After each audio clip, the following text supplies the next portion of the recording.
नमस्कार फ्रेंड्स, ललित कला ज्ञान में आप सभी का स्वागत है।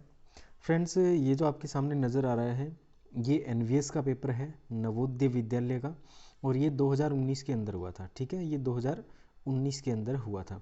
तो ये पेपर जो है अभी हम सोल्व कर रहे हैं।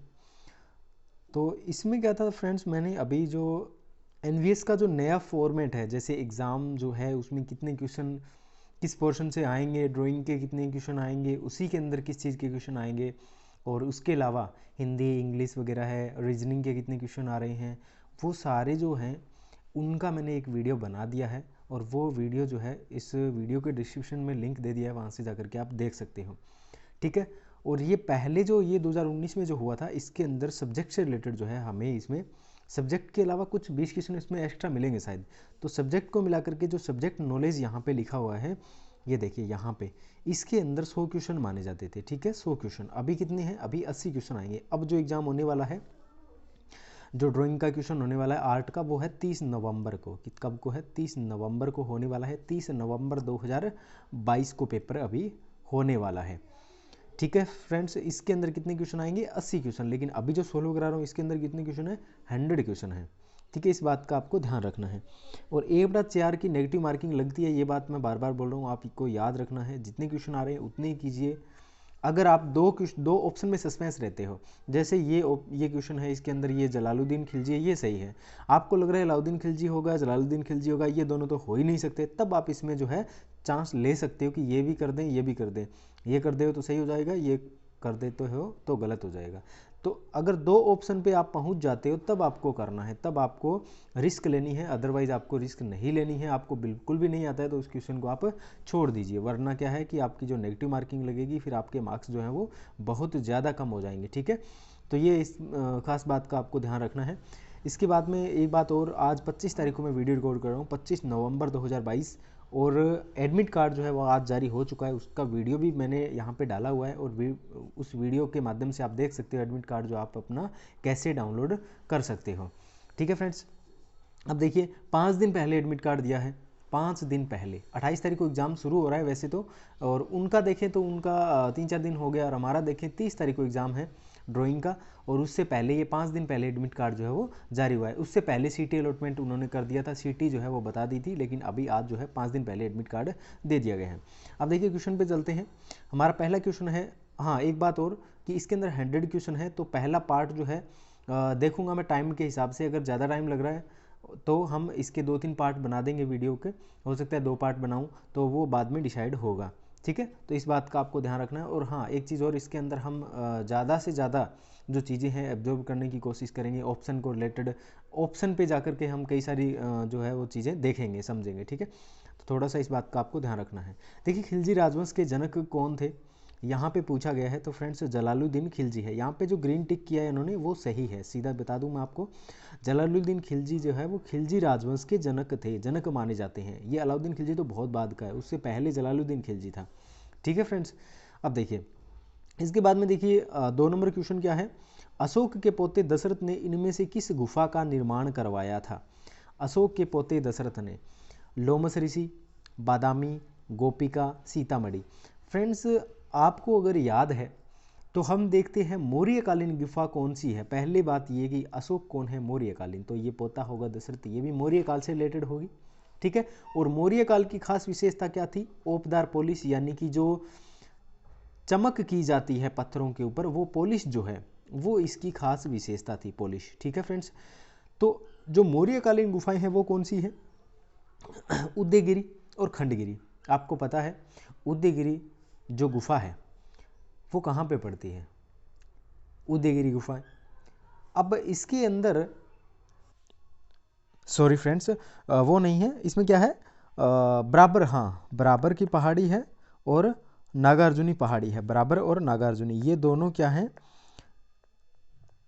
बराबर और नागार्जुनी, ये दोनों जो पहाड़ियाँ हैं इनके अंदर जो गुफाएं बनी हुई है, बराबर में क्या है, 4 गुफाएं हैं, और नागार्जुन में कितनी गुफाएं हैं? 7 गुफाएं हैं। ये कुल कितनी गुफाएं हो गई? ये कुल हो गई 7 गुफाएं। तो जो ये बराबर और नागार्जुनी की पहाड़ियाँ हैं, वहाँ पे अगर पूछे मौर्यकालीन ये गुफाएं पूछे तो यहाँ पे कितनी है, 7 गुफाएं। और इसका क्वेश्चन भी बना हुआ है दोस्तों, ठीक है, इसका ये वाला क्वेश्चन भी है वो इसी में से है। और जो उदयगिरि की मैं बात कर रहा था वो फ्रेंड्स गुप्तकालीन है, थोड़ा सा उसको आपको कन्फ्यूजन में नहीं जाना है, तो मैं आपको गलत बताऊंगा नहीं, जो सही है वही बताऊंगा, ठीक है फ्रेंड्स। अब देखिए इसमें क्या पूछा है, दशरथ के द्वारा बनाई गई गुफा कौन सी है। फ्रेंड्स इसमें जो है वो गोपिका है, गोपिका। कौन सी गुफा है, गोपिका।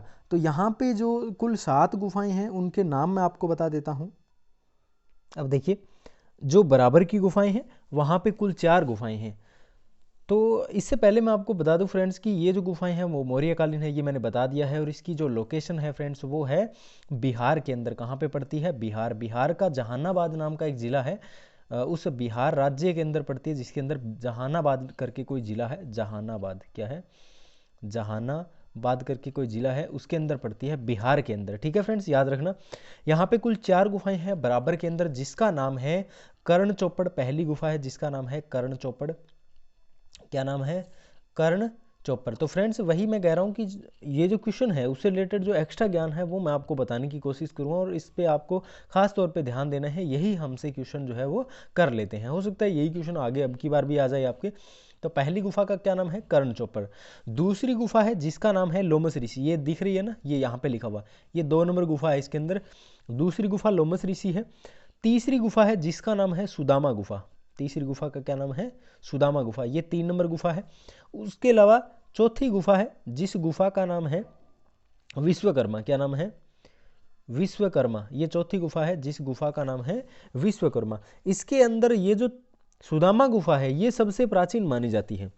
सुदामा गुफा जो है सबसे प्राचीन मानी जाती है, याद रखना। इसके अंदर जो सबसे प्राचीन जो गुफा है वो ये सुदामा गुफा मानी जाती है। कौन सी, सुदामा गुफा मानी जाती है। अब देखिए इसके अंदर ये हो गई हमारी 4 गुफाएं, और ये चारों की चारों जो है वो अशोककालीन मानी जाती है। किसके द्वारा बनाई गई मानी जाती है, अशोक के द्वारा बनाई गई मानी जाती है। इतना याद रखना, ये अशोक के द्वारा बनाई गई मानी जाती है। इसके अलावा नागार्जुनी पहाड़ी जो है, उस नागार्जुनी पहाड़ी पे 3 गुफाएं हैं। पहली गुफा है जिसका नाम है गोपिका गुफा, ये वाली, ये भी जहानाबाद जिला बिहार में, दोनों पहाड़ियां पास पास है, बराबर और नागार्जुनी की। इसमें पहली गुफा क्या है, गोपिका। दूसरी गुफा है जिसका नाम है वदथिका। क्या नाम है, वदथिका, ये बद नहीं, वदथिका, ये है दूसरी गुफा, ये हो गई पहली गुफा। और तीसरी गुफा है जिसका नाम है वापियाका। गोपिका, वदथिका और वापियाका, ये 3 गुफाएं यहाँ पे हो जाती है। अब इन तीनों गुफाओं को किसने बनवाया है, इन तीनों गुफाओं को अशोक के पोते दशरथ ने बनवाया है। किसने बनाया है, अशोक के पोते दशरथ के द्वारा बनवाई गई है। और जो बराबर की गुफा है उसके अंदर जो चारों गुफाएं हैं वो किसके द्वारा बनवाई गई है, वो चारों की चारों गुफाएं अशोक के द्वारा बनवाई गई हैं, ठीक है। लेकिन कई जगह हमें वो भी मिलता है कि जो लोमस ऋषि है वो दशरथ के द्वारा बनाई गई है।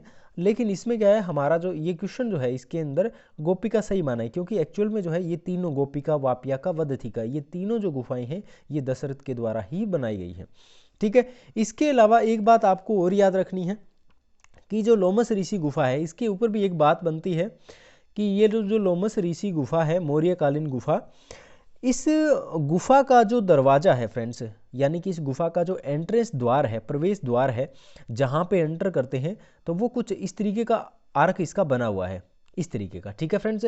और ये जो इस तरीके का बना हुआ है, फिर इसके अंदर इस तरीके से बाहर की साइड में ऐसे राउंड बना हुआ है, और ये जो है ना यहाँ पे जालीदार कुछ इस तरीके का पैटर्न, मतलब इस पे क्या है, ये नक्काशी की गई है। कैसी की गई है, ये नक्काशी की गई है फ्रेंड्स। और इसकी वजह से ये सबसे प्राचीन ऐसा है जिसके ऊपर नक्काशी जो है वो की गई है, प्रवेश द्वार ऐसा हमें सबसे पहला या प्राचीन अगर बात करें तो ये लोमस ऋषि गुफा का प्रवेश द्वार है, जिस पे लकड़ी के समान खुदाई की हुई हमें मिलती है। इस पे क्वेश्चन ऐसे बनता है कि भारतीय वास्तुकला में सर्वप्रथम मेहराबयुक्त प्रवेश द्वार कौन सा है, तो वो है लोमस ऋषि का मेहराबयुक्त प्रवेश द्वार है फ्रेंड्स। ऐसा इस तरीके का है, इस पे क्या नक्काशी की गई है, ये सबसे प्राचीन है लोमस ऋषि गुफा का, याद रखना। इसके बारे में ऐसा पूछेंगे, क्वेश्चन बनेगा कि भारतीय वास्तुकला में सर्वप्रथम मेहराबयुक्त प्रवेश द्वार, मेहराबयुक्त इस तरीके से, तो ये इसी गुफा का है। बाकी के है ना वो ऐसे सीधे स्क्वायर में बनाए गए ऐसे, है ना, सीधे दरवाजे हैं। और ये लोमस ऋषि गुफा का है जिसका प्रवेश द्वार क्या है, मेहराब युक्त है। तो ये चारों गुफाएं आपकी हो गई अच्छे तरीके से, इसमें कोई दिक्कत नहीं है। और इसके अलावा कोई एक्स्ट्रा क्वेश्चन नहीं बनता है। मौर्यकालीन है, इतनी बात याद रखना। बिहार राज्य, जहानाबाद जिला और भारत, ठीक है, ये हो गई हमारी गुफाएं। अब देखिए इसके अलावा अगला क्वेश्चन है, जश्न इनमें से किसकी त्रिफलक चित्रकारी है। फ्रेंड्स जो जश्न नाम की त्रिफलक जो चित्रकारी है वो तैयब मेहता की है। किसकी है, तैयब मेहता की। तो ये जो पेंटिंग है ना फ्रेंड्स, ये आपको याद करनी ही पड़ेगी। आप इनको बार बार रिविजन करोगे ना तो अपने आप याद हो जाएगी। कोई भी आर्टिस्ट पकड़ो कि ये तैयब मेहता है, इसकी कलाकृतियाँ हमें याद करनी है। सारी कलाकृतियाँ आप कहीं से भी अलग अलग बुक से निकाल लो, सारी एक जगह लिख लो, बस उसको पढ़ो। आप 2 दिन पढ़ो तैयब मेहता की कलाकृतियों को, 2 दिन पढ़ लो, 3 दिन पढ़ लो। कन्फर्म 100% है कि 3 दिन आप अगर तैयब मेहता की केवल पेंटिंगें पढ़ते रहोगे 3 दिन, तो उसके बाद में आप कभी भी नहीं भूलोगे। वो उसको फिर से आपको मेमोराइज करना पड़ेगा। आप उसको 10 दिन बाद या 20 दिन बाद आप उसका 3 दिन का टाइम और दे दीजिए और ये तैयब मेहता आपको परमानेंटली याद हो जाएगा। बस ये तरीका है, और कोई तरीका नहीं है। क्योंकि पेंटिंग जो है ये याद करने वाली बात नहीं है, इनको आप जितना रिवीजन करोगे ना उतनी याद होती जाएगी। तो आप रिवीजन कीजिए। अब देखिए अगला क्वेश्चन, हिंदी भावना में, ये हिंदी भावना नहीं है फ्रेंड्स, ये हिंदी भवन है।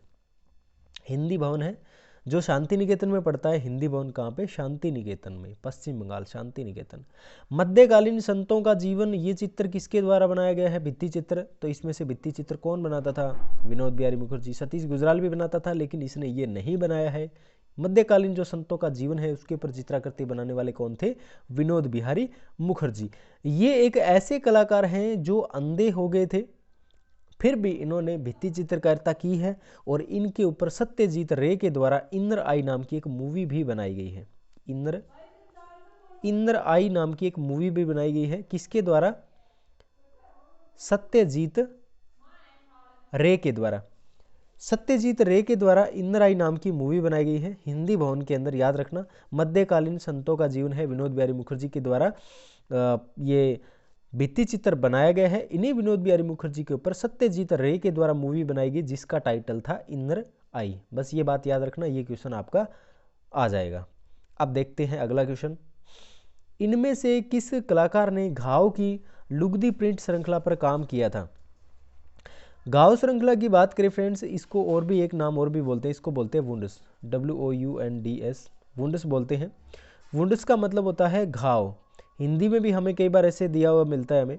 आपने अगर नेट का एग्ज़ाम दिया है, उसकी प्रिपरेशन वगैरह की है तो आपको पता होगा, उसमें तो बार बार यही क्वेश्चन आता है, हर बार आता था वुंडस, ठीक है। इसका मतलब होता है घाव। तो ये जो है सोमनाथ होर के द्वारा बनाई गई है, जिसमें कागज़ की जो लुगदी प्रिंट श्रृंखला है वो तैयार की गई थी। यानी कि इसको पेपर पल्प भी बोलते हैं। क्या बोलते हैं, पेपर पल्प भी बोलते हैं। तो ये बात आप याद रखोगे, पेपर पल्प, लुगदी प्रिंट, ठीक है। जो लुगदी तैयार की गई उसका जो है प्रिंट के रूप में इस्तेमाल करके ये घाव नाम की पूरी जो श्रृंखला है वो इसके द्वारा तैयार की गई थी, सोमनाथ होर के द्वारा। तो ये एक प्रिंट मेकर और एक बेहतरीन मूर्तिकार के रूप में भी जाने जाते हैं। आप इस बात को याद रखोगे। अब चलते हैं अगले क्वेश्चन पे। एलोरा की गुफा संख्या 14, सॉरी फ्रेंड्स, गुफा संख्या खाली दी है जगह, वहाँ पे लिखना है हमें, रावण की खाई के नाम से कौन सी गुफा जानी जाती है। एलोरा की कौन सी गुफा जो है रावण की खाई के नाम से जानी जाती है। 14 नंबर गुफा है फ्रेंड्स जो रावण की खाई के नाम से जानी जाती है, कौन सी, 14 नंबर। अच्छा 10 नंबर जो गुफा है वो राम सुतार, या सॉरी राम सुतार नहीं, सुतार झोपड़ी भी कह सकते हैं, सुतार झोपड़ी के नाम से जानी जाती है। विश्वकर्मा गुफा भी इसको कहते हैं फ्रेंड्स, इसको विश्वकर्मा गुफा भी कहते हैं। विश्वकर्मा गुफा कौन सी है, 10 नंबर गुफा है एलोरा की। एलोरा में कुल कितनी गुफाएं हैं, 34 गुफाएं हैं और ये महाराष्ट्र में औरंगाबाद जिले में पड़ती है। कुल 34 गुफाएं हैं, ठीक है। तीनों धर्मों की त्रिवेणी मानी जाती है, 3 धर्म से संबंधित इसमें काम हुआ है। 10 नंबर गुफा सुतार झोपड़ी विश्वकर्मा गुफा है।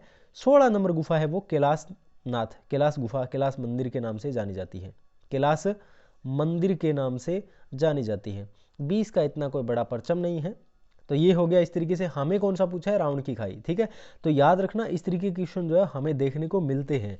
आप एलोरा की जितनी भी गुफाएं हैं सबका नाम लिख लीजिए, उनके क्रम लिख लीजिए, उनका जो नाम है वो आपको याद करना है। पहली गुफा का क्या नाम है, दूसरी का, जिन जिन के नाम है ना वो याद कर लो, जिन जिन गुफा के नाम हैं, जो जो नाम हैं वो आप याद कर लो, तो आपका क्वेश्चन जो है वो सही होंगे। अगले क्वेश्चन पे चलते हैं। डॉक्यूमेंट्री इनर आई के निर्देशक कौन थे? देखिए फ्रेंड्स, अभी हमने ऊपर जिक्र किया था, ये क्वेश्चन हमें देखने को मिल गया। तभी मैं कह रहा हूँ, मैं एक ऑप्शन को लेकर के या फिर एक क्वेश्चन को लेकर के मैं कई सारी चीज़ें आपको बताने की कोशिश करूँ। 7 नंबर क्वेश्चन है, देखिए मैंने अभी बताया था आपको इनर आई। अब ये बोला है इसके निर्देशक कौन है, तो मैंने क्या कहा था, सत्यजीत रे के द्वारा बनाई गई है। किसके ऊपर बनाई गई थी? ये विनोद बिहारी मुखर्जी के ऊपर बनाई गई थी, उससे इंस्पायर होके विनोद बिहारी मुखर्जी के ऊपर बनाई गई है।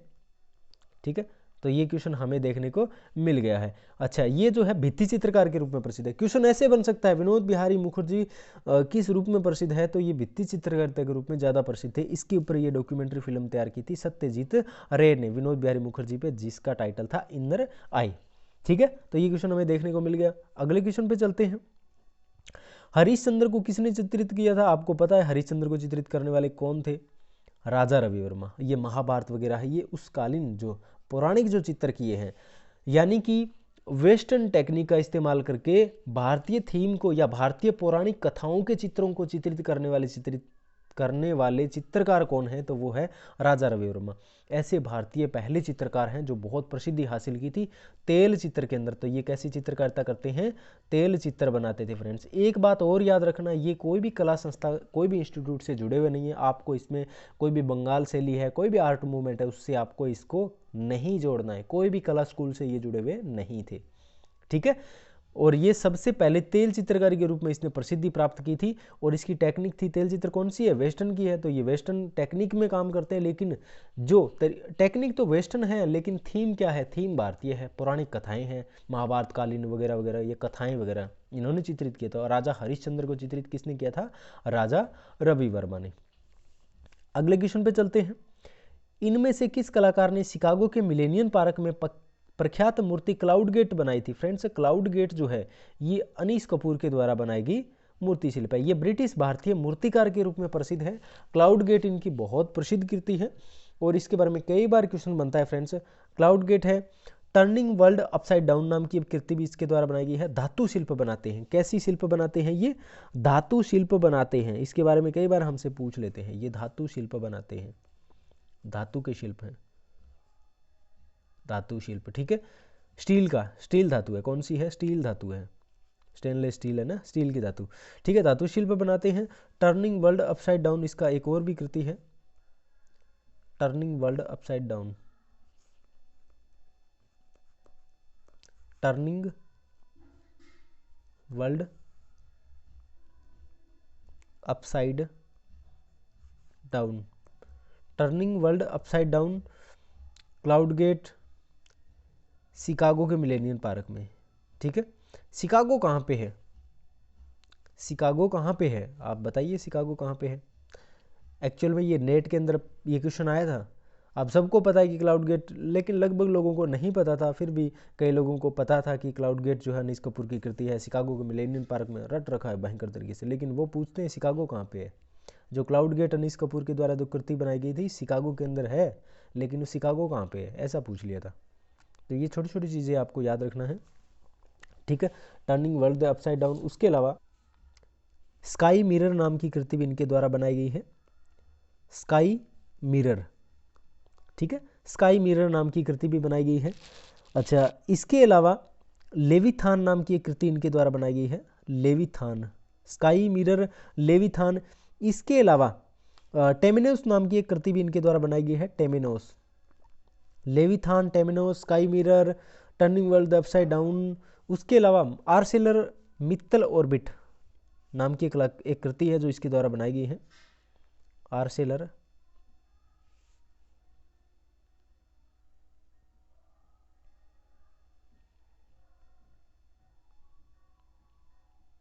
Sorry friends, Arcelor Mittal orbit कुछ इस तरीके से है, आर्सेलर मित्तल ऑर्बिट।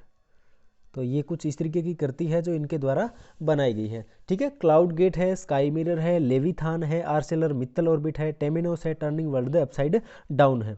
इसके अलावा अनीस कपूर को 2012 के अंदर, कब, 2012 में पद्म भूषण से सम्मानित किया गया है भारत सरकार के द्वारा। पद्म भूषण से सम्मानित कलाकार है ये, पद्म भूषण से सम्मानित कलाकार है अनीस कपूर। ये ब्रिटिश भारतीय मूर्तिकार हैं। कैसे हैं? ब्रिटिश भारतीय मूर्तिकार। तो ये कुछ इस तरीके का काम है, आपको इनका याद रखना है। चट्टान से अखंड मूर्तिकला की शानदार उदाहरण पंचरथ स्मारक का परिसर कहाँ पे है? देखिए फ्रेंड्स, ये रथ मंदिर जो बने हुए हैं कहाँ पे बने हुए हैं? महाबलीपुरम में। कहाँ पे? महाबलीपुरम में। ठीक है, ये महाबलीपुरम में बने हुए हैं। और महाबलीपुरम जो है, इसके बारे में ऐसे क्वेश्चन बनता है कि ये कौन से टाइम पीरियड का है? मौर्य काल, पल्लव काल, गुप्त काल, इस तरीके से पूछते हैं। तो आपको मैं बता दूं कि ये पल्लवकालीन स्थल है। कैसा है? पल्लवकालीन एक स्थल है, बहुत ही फेमस है। पल्लवकालीन स्थल है। ठीक है, पल्लवकालीन स्थल है। तो इसके अंदर ये रथ मंदिर जो है वो बने हुए हैं। कैसे हैं? रथ मंदिर बने हुए हैं। जो 5 पांडव थे उनके रथ यहाँ पे मिलते हैं, उसके अलावा 2 एक्स्ट्रा हैं। कुल यहाँ पे 7 रथ नजर आते हैं, लेकिन 5 पांडवों के 5 रथ यहाँ पे हैं। उनके अलावा 2 रथ और भी है, जैसे द्रौपदी, अर्जुन, भीम, युधिष्ठिर, नकुल, सहदेव। इस तरीके से ये जो 5 रथ ये हो जाते हैं, उसके अलावा 2 रथ और हैं। ठीक है, तो ये कई बार पूछ लेते हैं, बहुत बार इनके बारे में पूछा गया है। पल्लवकालीन स्थल है। अच्छा, इनके अलावा यहाँ पे गंगावतरण नाम का एक उत्कीर्णन भी हुआ है पत्थर के ऊपर। ठीक है, गंगावतरण भी बोल सकते हो, गंगावतरण, ये गंगावतरण। ठीक है, गंगावतरण। अच्छा, इसके अलावा एक बात और बता दूं, यहाँ पे जो पत्थर है वो सारा कौन सा है? ग्रेनाइट का पत्थर है। ये भी याद रखना, यहाँ पे जो पत्थर है ना वो कौन सा है? गंगावतरण किस पत्थर पे है? तो ग्रेनाइट पत्थर पे है, क्योंकि यहाँ पे पत्थर कौन सा पाया जाता है? ग्रेनाइट पाया जाता है। तो यहाँ पे लगभग जो चीज़ें हैं ना वो सारी की सारी ग्रेनाइट पत्थर में, याद रखना। तो महाबलीपुरम जो मंदिर है, यहाँ ये रथ मंदिर है, ये ग्रेनाइट से बने हुए हैं। ठीक है, इसके अलावा यहाँ पे एक सौर टेम्पल भी है। कौन सा है? सौर टेम्पल नाम का एक मंदिर भी है, सौर टेम्पल। ये रथ मंदिर में शामिल नहीं है, ये अलग मंदिर है। क्या है? इनसे अलग बना हुआ है। अच्छा, रथ मंदिर जो है ये एक सिंपल पत्थर लिया है, इस पत्थर को उकेर उकेर के इन्होंने रथ बना दिया, बस ये मंदिर हो गया। लेकिन सौर टेम्पल है ना, जैसे ईंट से बनाते हैं ना मंदिर, उस तरीके से पत्थरों को जोड़ जोड़ के बनाया गया है सौर टेम्पल। ठीक है, इसके अलावा ये 2 प्रकार हो गए। तीसरा प्रकार ऐसा है कि चट्टान है स्तर कहीं नहीं ली, इसमें गुफा के तरीके का खोद के मंदिर बना दिया। तो ये 3 तरीके के यहाँ पे मंदिर नजर आते हैं यहाँ पे। ये बात भी आप याद रखोगे। महाबलीपुरम पल्लवकालीन स्थल है। अगले पे चलते हैं। इनमें से किस कलाकार ने कुडल नामक एक छोटी सी डॉक्यूमेंट्री फिल्म के लिए फिल्म फेयर पुरस्कार जीता था? फ्रेंड्स, इसको कुदाल बोलते हैं। क्या बोलते हैं? कुदाल। अगर यहाँ पे कुडल समझ में नहीं आ रहा, आप पेपर को इंग्लिश में कर सकते हैं। ऊपर ऑप्शन रहता है यहाँ पे, जब आप पेपर करते हो ना सीबीटी मोड में होगा, तो ऊपर देखना, जस्ट ऊपर ऑप्शन मिलेगा हिंदी इंग्लिश। तो आप हिंदी में कर सकते हो, इंग्लिश में कर सकते हो। जस्ट वहीं पे एक क्वेश्चन को कर सकते हो। जब आपको एक शब्द समझ में नहीं आ रहा ना, तो इंग्लिश को वैलिड माना जाता है। इंग्लिश आप देख लेना, इंग्लिश में आपको मिल जाएगा कुदाल। ठीक है, ये कुदाल नाम की एक डॉक्यूमेंट्री तैयार की गई थी, एक फिल्म बनाई गई है। तेब मेहता, किसकी है ये? तेब मेहता की है, याद रखना। तो इसके बारे में ये पूछा गया, तेब मेहता आप पढ़ोगे तो अपने आप समझ में आ जाएगी। इसके अलावा अगला क्वेश्चन देखिए, पट्टचित्र कहाँ के हैं? ओडिशा के हैं। फेमस पट्टचित्र हैं, ओडिशा के हैं। किस राज्य से संबंधित है? यही पूछा है, बहुत सिंपल क्वेश्चन पूछा है। तो ये छोटी छोटी चीज़ें आपको पढ़नी है। पट्टचित्र ओडिशा से संबंधित है, और इसके आसपास के जो क्षेत्र है ना उससे संबंधित है। बिहार से भी संबंधित है, नेपाल से भी संबंधित है, असम से भी संबंधित है। आसपास के जो क्षेत्र है ना उनसे संबंधित भी है ये पट्टचित्र। तो याद रखना, ये कई बार पूछा गया है। नज़दीक स्थल है ना वो भी पूछ लेते हैं, नज़दीक राज्य।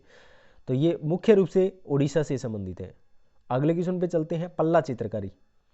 फ्रेंड्स, वही बात, पल्ला चित्रकारी। अब यहाँ पे पल्ला लिख दिया, आप कंफ्यूजन में चले जाओगे। वही मैंने कहा, अगर समझ में नहीं आ रहा है तो आप इंग्लिश में कर लेना पेपर। अगर समझ में नहीं आ रहा है तो आपको क्या करना है? इंग्लिश में कर लेना है। इंग्लिश में आप देखोगे समझ में आ जाएगा। पल्ला मतलब पाल चित्रकारी है। ये क्या है? पाल चित्रकारी। ये मध्यकालीन की बात कर रहा है, जो मध्यकाल है, मध्यकाल की बात कर रहा है, मध्यकाल की बात कर रहा है। मध्यकाल के अंदर क्या हुआ था? ये सबसे पहले पाल जो है, पाल अनुयायी थे। ये बौद्ध धर्म के अनुयायी माने जाते हैं, ये बौद्ध धर्म को मानते थे। कौन से धर्म को मानते थे? बौद्ध धर्म के मानते थे। धर्मपाल, देवपाल, आपको याद आ जाएगा सारी बात, गोपाल पाल, धर्मपाल, देवपाल, ये सब है ना पाल वंश थे, ठीक है। और ये बौद्ध धर्म को मानते थे, और इन्होंने ही शुरुआत की थी ताड़ के पत्तों पर चित्रित करना, चित्रकारी करना। ताड़ के पत्तों पर चित्रकारी शुरू की थी इन्होंने, और ये क्या है, लघु चित्रकारी के अंदर आते हैं। किसमें? लघु चित्रकारी के अंदर। ताड़ पत्र चित्रित करने वाले यही थे, सबसे पहले शुरुआत इन्होंने की थी। इन पाल के बाद में फिर जैन धर्म आता है, जैन शैली है, गुजरात शैली है, ये सारी ये मध्यकाल के अंदर ही आती है दोस्तों। और मध्यकाल में सबसे पहले ये पाल का ही आता है, ठीक है, पाल वंश की बात करते हैं अपन। और इन्होंने ही सबसे पहले ताड़ पत्थर पर जो ग्रंथ है वो चित्रित करने शुरू किए थे। तो ये पल्ला नहीं है, यहाँ पे क्या है, पाल है। तो ये छोटी छोटी बातें आप ध्यान रखोगे, थोड़ा सा सोचना है आपको, ठीक है। अगले क्वेश्चन पे चलते हैं। इनमें से कौन सा राजस्थानी लघु चित्र स्कूल शिकार के दृश्य की चित्रकारी के लिए प्रख्यात है? शिकार के लिए राजस्थानी का पूछा है। राजस्थानी, ये क्या है, राजस्थानी, मुगल, ये जैन, अभ्रंश, ये सारी क्या है, लघु चित्र शैली है। कैसी है? लघु चित्र शैली। शैली बोलो, स्कूल बोलो, एक ही बात है, ठीक है।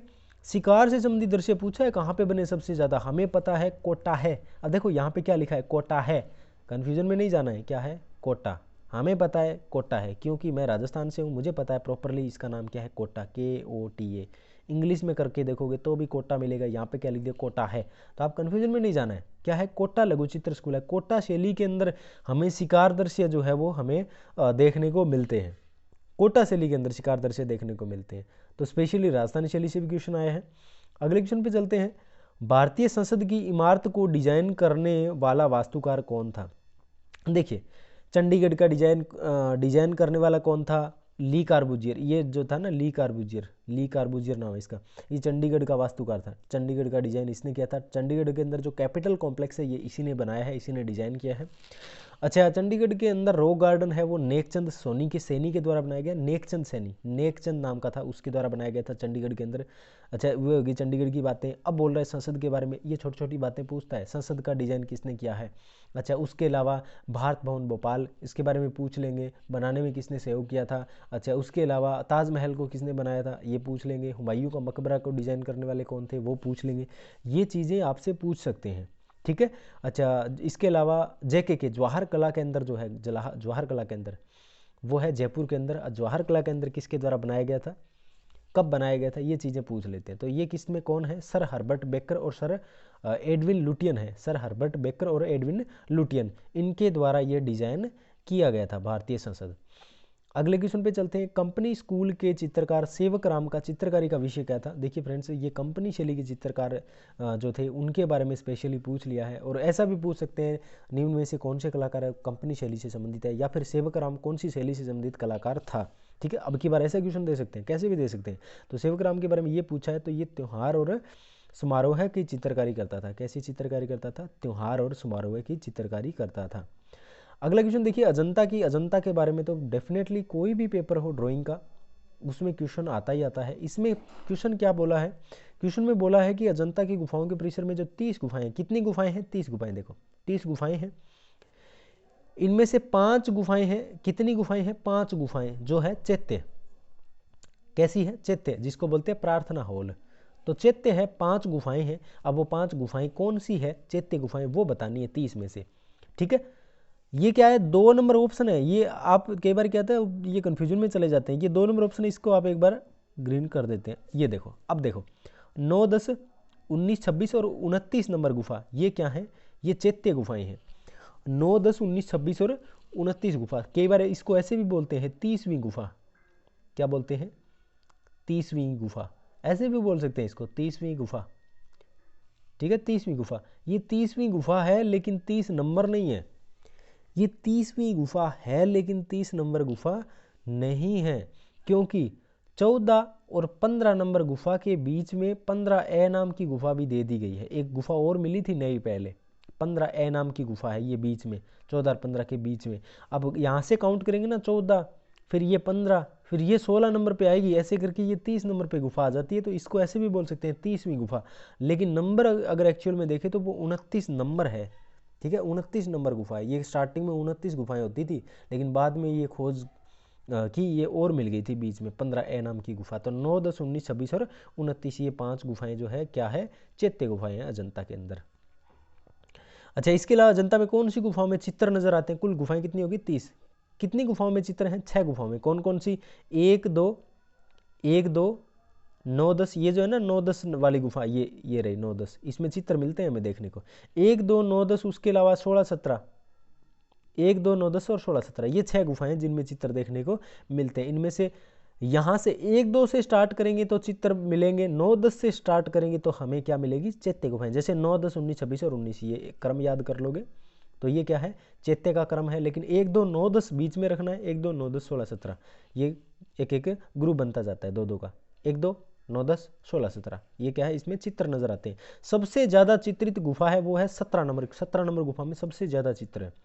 अगला क्वेश्चन, कोणार्क मंदिर के रथ को कितने घोड़े खींच रहे हैं? देखो कितना शानदार क्वेश्चन है। कोणार्क के रथ मंदिर को सूर्य भगवान उस पर बैठे हुए हैं, उस रथ को 7 घोड़े खींच रहे हैं। कितने घोड़े खींच रहे हैं? 7 घोड़े। बहुत शानदार क्वेश्चन पूछा है। कोणार्क मंदिर जो कहाँ पे है? उड़ीसा के अंदर पड़ता है। ओडिशा में बोल सकते हैं, उड़ीसा भी बोल सकते हो, एक ही बात है। उड़ीसा में पड़ता है, ठीक है। इसको बोलते हैं ब्लैक पागोडा, क्योंकि ये काले पत्थर से बना हुआ है। ब्लैक पगोडा, ब्लैक पेगोडा, इसको बोलते हैं ब्लैक पेगोडा, क्योंकि ये काले पत्थर से बना हुआ। ब्लैक पेगोडा क्या बोलते हैं? Black pagoda. कोणार्क का सूर्य मंदिर, ठीक है, रथ योजना में बना हुआ है। और इसको कौन खींच रहा है? पंचरथ योजना। योजना कैसी है? योजना है पंचरथ योजना, पंचरथ योजना है। 7 इसको घोड़े खींच रहे हैं, याद रखना। अगले क्वेश्चन पे चलते हैं। शैर राजधानी में घोड़े किसका प्रतीक है? शैर राजधानी में घोड़े किसका प्रतीक होता है? ये आप क्वेश्चन पे मत जाओ, सीधा याद रखो। घोड़े किसका प्रतीक है आपको पता है?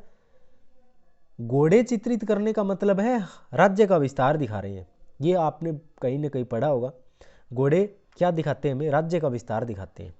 घोड़े क्या दिखाते हैं? राज्य का विस्तार दिखाते हैं, इसलिए चित्रांकन में घोड़े ज़्यादातर चित्रित करते थे। तो राज्य का विस्तार दर्शाएंगे। अगले क्वेश्चन पे चलते हैं, 20 नंबर क्वेश्चन। ओडिशा का कोणार्क मंदिर जो है किस भगवान को समर्पित है? सूर्य को समर्पित है। सूर्य का पर्यायवाची शब्द आपको याद है क्या? सूर्य का पर्यायवाची में रवि आता है, तो यहाँ पे रवि दे दिया, कंफ्यूजन में नहीं जाना है। सूर्य का पर्यायवाची है रवि, तो इसका मतलब सूर्य भगवान को समर्पित है कोणार्क का सूर्य मंदिर, ओडिशा में जो है, ठीक है, सूर्य मंदिर है।